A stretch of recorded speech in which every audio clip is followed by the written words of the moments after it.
Brazil হারতো তাহলে কিন্তু জার্মানির সাথে খেলা পড়ার সম্ভাবনা ছিল। তো এটি আসলে কিভাবে দেখছেন? আসলে আমি বলি ব্রাজিল যে হারবে না এই জন্য এই জার্সিটা পরে রাখছি।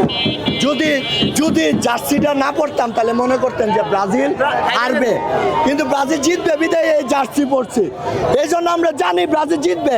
আর জার্মানির সাথে খেলা হইলে এটা তুরির মধ্যে ফালাই দিলাম হইলে, জার্মানি কোনো আমাদের জন্য কোনো বিষয় না। আমরা এটা টাইম নাই, আমাদের নেইমার ভিনি আছে।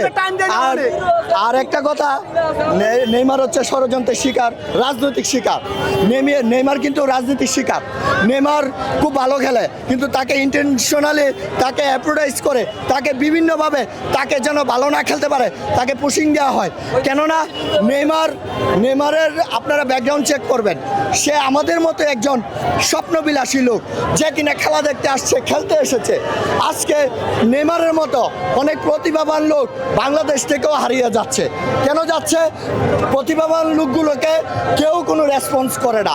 প্রতিভাবানকে রেসপন্স যদি করতো, পেট্রোনাইজ করতো, তাহলে কিন্তু আজকে নেইমারের মতো বাংলাদেশে অনেক টিম আসতো। বাংলাদেশে কি ভালো ভালো ফুটবলার নাই? ভালো ভালো খেলে না?